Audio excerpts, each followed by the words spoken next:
जी बच्चों, चलिए आज हम लोग फिर से आप लोगों के लिए एड ग्रेड अभ्यास पुस्तिका का सॉल्यूशन लेके आए हैं। हमने इसके पहले कक्षा छठवीं, कक्षा आठवीं, कक्षा सातवीं की सभी जो सब्जेक्ट हैं सभी के वीडियो बना दिए हैं। आप उन वीडियो को देख लीजिएगा। इसकी प्लेलिस्ट भी हमने तैयार कर दी चैनल में। आप एक एक वीडियो को प्रश्न मतलब कि पेज वाइज या अध्याय वाइज संपूर्ण देख सकते हैं और संपूर्ण हल अपने एड ग्रेड अभ्यास पुस्तिका में कर सकते हैं। आज हम लोग गणित का प्रथम अध्याय लेके आए हैं। गणित के प्रथम अध्याय में कक्षा सातवीं का हम लोग देखेंगे आज। तो चलिए हम लोग स्टार्ट करते हैं। पर अगर प्रिय विद्यार्थी, अगर आप इस चैनल में नए हो तो सबसे पहले आप चैनल को सब्सक्राइब कर लीजिए, दोस्तों के साथ शेयर कीजिए और लाइक भी अवश्य कीजिएगा। तो आज हम लोग सबसे पहले जो आपकी वर्क अभ्यास पुस्तिका एड ग्रेड अभ्यास पुस्तिका उसमें अध्याय नंबर पहला लेते हैं। और ये अध्याय नंबर हमारा यहाँ का पहला तो होगा, लेकिन ये अध्याय नंबर हमारा कौन सा है? तीसरा हमारी पुस्तक का आंकड़ों का प्रबंधन। आंकड़ों का प्रबंधन मतलब कि अगर आपके पास कोई सामान मतलब कि व्यवस्थित नहीं है तो उसे व्यवस्थित करना आंकड़ों का प्रबंधन कहलाता है। जैसे मान लीजिए आपके पास ढेर सारे सामान हो, मान लो आपके पास चावल हो, गेहूं हो, चना हो, और इन सामानों को आपको अलग अलग व्यवस्थित करना हो तो आप चने के साथ चने को रखेंगे, गेहूं के साथ गेहूं को रखेंगे और चावल के साथ चावल को रखेंगे। तो इस प्रकार से जो आप व्यवस्थित करते हैं वही आंकड़ों का प्रबंधन कहलाता है। तो प्रिय विद्यार्थियों, अब हम लोग प्रश्न लेते हैं, प्रश्नों का हल देखते हैं। प्लीज़ अगर आप चैनल में नए हो तो सब्सक्राइब कर लीजिए, क्योंकि अगर आप सब्सक्राइब करोगे तो ही आपका फायदा है, जिससे आप आसानी से वीडियो प्राप्त करके आप पूरे का पूरा हल कंप्लीट कर सकते हैं। तो अगर आपको पूरा हल चाहिए तो चैनल को सब्सक्राइब कर लीजिए बस। पहला प्रश्न है हमारे सामने, सबसे बड़े एवं सबसे छोटे आंकड़ों के अंतर को क्या कहते हैं? अगर आपके पास इस प्रकार से कोई आंकड़े लिखे हों, मान लीजिए यहाँ पर 7, यहाँ पर 9, तो यहाँ पर सबसे बड़े और सबसे छोटे जो आंकड़े हैं उनके जो अंतर को क्या कहते हैं आपसे पूछा है।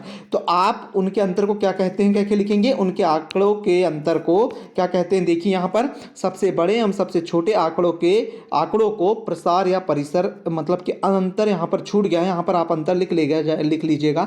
सबसे बड़े एवं सबसे छोटे आंकड़ों के अंतर को यहाँ पर अंतर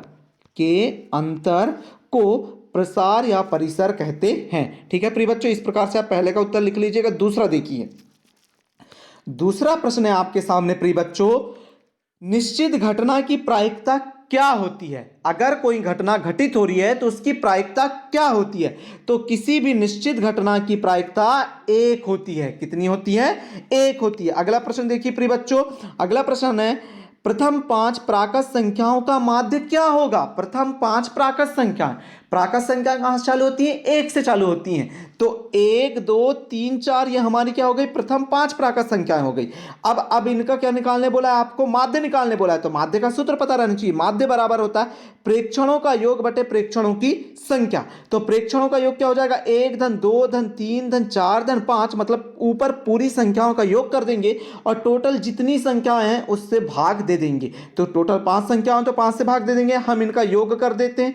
योग करने पर आपको टोटल मिला 15। 15 के बटे कितना हो गया? 5। अब 5 एकम 5 हो गया और 5 दिया 15, अर्थात माध्य कितना निकल गया प्रिय बच्चों?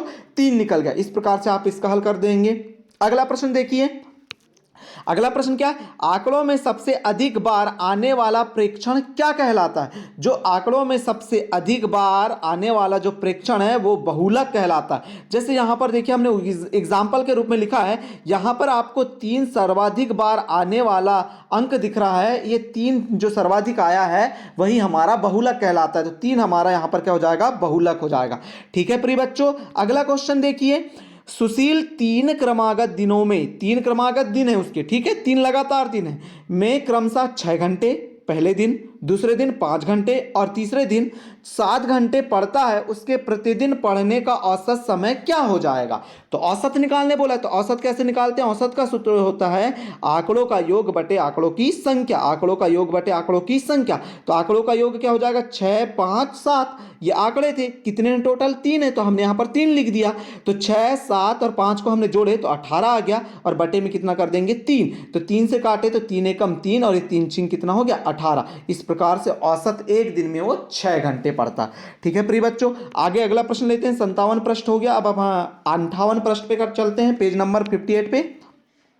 निम्नलिखित आंकड़ों का बहुलक ज्ञात कीजिए। यहां पर आपको देखना है जो सबसे ज्यादा बार आता है वही आपका क्या होता है, बहुलक। अभी बताए तो यहां पर जो सबसे ज्यादा बार आया है वो बहुलक कौन सा है, 14 है। तो बहुलक कितना हो जाएगा, 14 हो जाएगा। ठीक है, अगला प्रश्न देखिए। अगला प्रश्न है आपके सामने, यहां निर्णय लेने के लिए कौन सी टीम खेल प्रारंभ करेगी, एक सिक्का उछाला जाता है। ठीक है, एक सिक्का उछाला गया, इसकी क्या प्रायिकता है कि आपकी टीम खेल प्रारंभ करेगी। आपको पता है सिक्के उछालने पर परिणाम चित या पट आते हैं। चित या क्या आ जाते हैं, पट आते हैं, दो ही बातें हैं। तो कुल परिणाम क्या आएंगे, दो आएंगे। अब दो में से जो सामने वाला खिलाड़ी है वो चित बोलेगा या पट बोलेगा उछालने पर, तो खेल प्रारंभ करने की घटना चित या पट होगी उसके बोलने की। तो कुल घटना क्या हो जाएगी, कुल घटना क्या हो जाएगी, एक होगी। अब वो अगर चिद बोलता है तो एक ही बार आएगा, अगर पट बोलता है तो एक ही बार आएगा। इस प्रकार से कुल घटना कितनी हो जाएगी, एक हो जाएगी। तो हम क्या लिखेंगे सूत्र में, खेल प्रारंभ करने की प्रायिकता बराबर अनुकूल परिणामों की संख्या बटे कुल परिणामों की संख्या या घटना। तो अब अपने को पता है यहां पर कि अनुकूल परिणामों की संख्या कितनी हो सकती है, मतलब कि जो कुल घटना है कितनी हो सकती है, एक। अब कुल परिणामों की घटना कितनी, कुल परिणामों की घटना कितनी है, दो। तो एक के बटे दो क्या हो जाएगी, हमारी प्रायिकता हो जाएगी। ठीक है प्रिय बच्चों, बहुत अच्छे समझ आ गया। अगला प्रश्न देखिए। अगला प्रश्न क्या कह रहा है, एक क्रिकेट खिलाड़ी ने 8 पारियों में निम्नलिखित रन बनाए।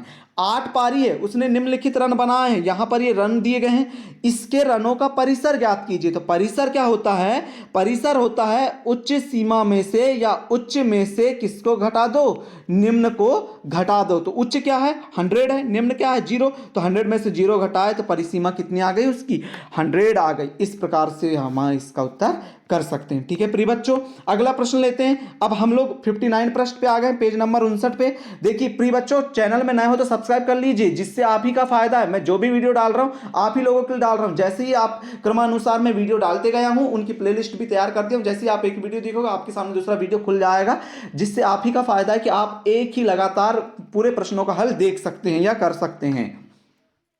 प्रश्न नंबर 9 है, 5 7 9 x 6 10 11 का माध्य 8 है, तो x का मान बताइए। माध्य बराबर होता है आंकड़ों का योग बटे आंकड़ों की संख्या। आंकड़ों, माध्य कितना दिया गया था अपने को, 8, ये लिख दिया अपन ने। अब आंकड़ों का योग, आंकड़े ये पूरे दिए गए, ये हमने आंकड़े एक एक करके पूरे यहां पर लिख दिया। टोटल कितने आंकड़े, 1 2 3 4 5 6 7, ये 7 आंकड़े थे, 7 लिख दिया। अब इस 7 का गुणा इधर कर देंगे, ये भाग में तो इधर जाके काय में हो जाएगा, गुणे में। तो ये देखिए 8 गुणा 7 हो गया। अब इनको टोटल जोड़ देते हैं, ये एक्स वाला नहीं जोड़ेगा, उसे सिंगल रख दीजिए, इन सबको जोड़ दीजिए। तो जोड़ने पे कितना आता है, 48, धन क्या हो जाएगा, एक्स। ठीक है, अब यहां पर 8 गुणा 7 करे तो 56 आया। 48 इधर धन में था, इधर आके काय में हो जाएगा, ये ऋण में हो गया।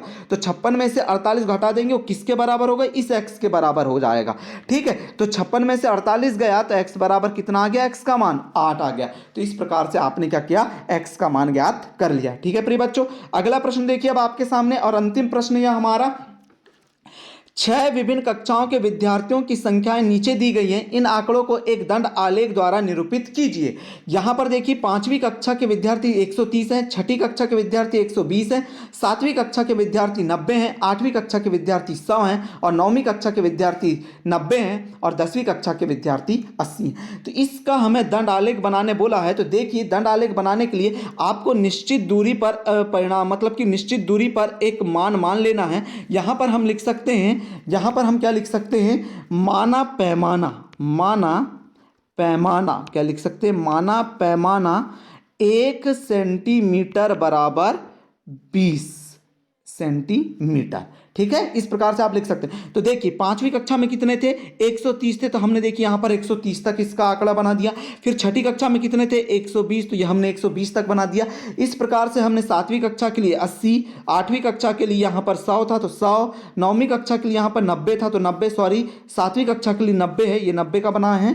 फिर 9वीं कक्षा का 90 है, और 10वीं कक्षा का 80 है। इस प्रकार से हमने क्या करा, कंप्लीट आपके लिए दंड आलेख बना दिया। आप इसी प्रकार से बना लीजिएगा। अगर आपको और लिखना है तो यहां पर ऐसा डैश करके यहां पर लिखिएगा कक्षा, यहां पर क्या लिख सकते हैं आप, कक्षा, और यहां लिख सकते हैं ऊपर विद्यार्थी की संख्या, क्या लिख सकते हैं, विद्यार्थी की संख्या। ठीक है प्रिय बच्चों, और ये लिख देंगे। इस प्रकार से आपने आज जो 7वीं कक्षा की एड ग्रेड अभ्यास पुस्तिका थी जिसका सॉल्यूशन हमने प्रोवाइड करा दिया है आपको। बहुत अच्छे तरीके से आपने इसका हल देख लिया। अब हम नेक्स्ट वीडियो में आप लोगों के लिए आगे के अध्याय लेके आएंगे। इसके लिए आप चैनल को सब्सक्राइब कर लीजिए और दोस्तों के साथ शेयर भी अवश्य कीजिए। सब्सक्राइब कीजिए तभी आप ही का फायदा है, अन्यथा आपको फायदा नहीं मिलेगा। और हाँ, अगर इसकी आपको पीडीएफ चाहिए तो टेलीग्राम चैनल ज्वाइन कर लीजिए, डिस्क्रिप्शन में लिंक है, वहां पर 6वीं 7वीं 8वीं सभी की आपको जो पीडीएफ है प्रोवाइड करा दी गई है। ठीक है प्रिय बच्चों, थैंक यू फॉर वॉचिंग।